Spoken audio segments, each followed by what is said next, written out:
भैया यारो राम राम नमस्कार। हमें तो चिंता ही नाम है माओ सचिन चौधरी। मध्य प्रदेश में ज्योतिरादित्य सिंधिया ने पार्टी के नेताओं के बीच एक मांग करी और उनकी मांग को अनसुनो कर दो गाओ। और ई के बाद बड़े सवाल खड़े हो गए हैं कि क्या ज्योतिरादित्य सिंधिया अपने उन समर्थकों को टिकट दुआ पे हैं जो चुनाव हार चुके हैं। जी हाँ, दैनिक भास्कर में एक खबर छपी है जी के आधार पर हम जब बात आपको बता रहे हैं और उनमें लिखे है कि भारतीय जनता पार्टी की कोर कमेटी की बैठक में जो मुद्दा उठाओ ज्योतिरादित्य सिंधिया ने कि हारी हुई सीटों पे कई महीना पहले यानी जल्द से जल्द प्रत्याशी घोषित कर दे जाएं। और उनकी बात को सीधे तौर पे भारतीय जनता पार्टी के कोनो भी नेता ने, बड़े नेताओं ने महत्व नहीं दो और बात आगे बढ़ गई। लेकिन बड़ो सवाल जो ही है कि आखिर ज्योतिरादित्य सिंधिया ने मांग काय उठाई, जबकि भारतीय जनता पार्टी में परंपरा है कि टिकट के लाने बाकायदा बैठक हो दिल्ली में चुनाव अभियान समिति की और ई के बाद टिकट दिल्ली से जारी हो और आमतौर पर चुनाव में आचार संहिता लगने के बाद ही ये टिकट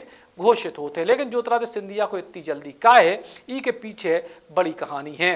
दरअसल ज्योतिरादित्य सिंधिया के संगे भारतीय जनता पार्टी में आए कांग्रेस पार्टी के कई विधायक चुनाव हार गए थे 2020 के उपचुनाव में। अब जी तरीके के भारतीय जनता पार्टी के सूत्र बता रहे हैं और समीकरण बन रहे हैं, वो आधार पर पिछले चुनाव हारे हुए लोगों को फिर से टिकट मिलने की उम्मीद ना के बराबर है। और ऐसे में अगर ज्योतिरादित्य सिंधिया के संगे आए पूर्व विधायक जो हो चुके हैं उनको टिकट नहीं मिली तो वे आखिर क्या करें, बड़ा सवाल है।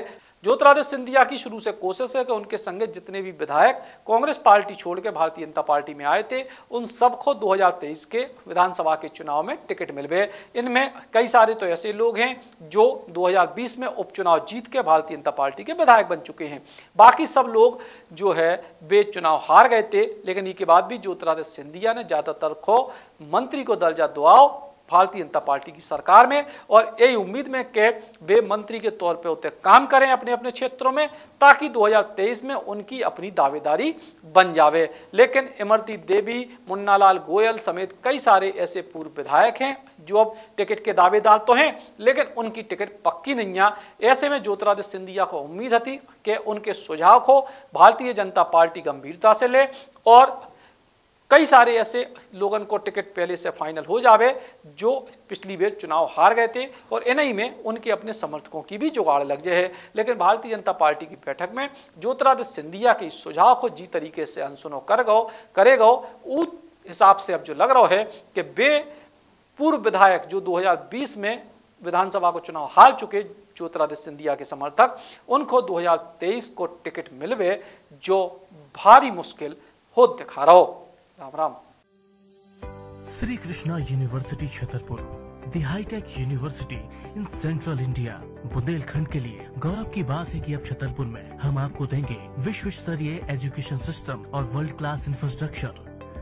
कोरोना जैसी महामारी के दौर में अब महानगरों की भीड़ भाड़ अत्यधिक खर्च से बचे तथा अपने घर एवं अपने शहर में रहकर ही विश्व स्तरीय रोजगार उन्मुखी शिक्षा को प्राप्त करें और महानगरों में होने वाली परेशानी से बचे, क्योंकि कोरोना ने हमें सिखा दिया है कि हम महानगरों में सुरक्षित हैं या अपने शहर और घर में। इसीलिए श्री कृष्णा विश्वविद्यालय आपको देगा राष्ट्रीय शिक्षा नीति 2020 के अनुसार तैयार पाठ्यक्रम और कोर्स में प्रवेश के अवसर।